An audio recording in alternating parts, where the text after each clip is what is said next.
Hey, today we're building a Mediterranean power bowl that's fresh, filling, and full of flavor. We've got quinoa, chickpeas, juicy tomatoes, crunchy cucumber, red onion, olives, feta, herbs, and lemon. Start with fluffy quinoa. It's got protein and texture for days.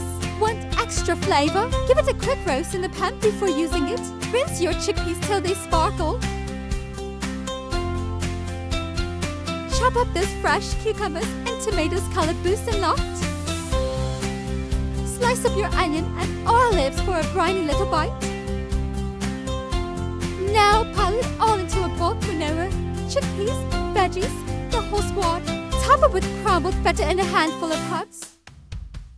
Add that olive oil drizzle and a lemon squeeze, yes, please. Really give it a good toss. It could go one of two ways, so maybe don't white.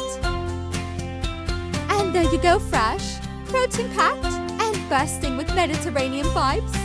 If you're into fast, delicious veggie meals, subscribe to another How to Guru and let's make more magic.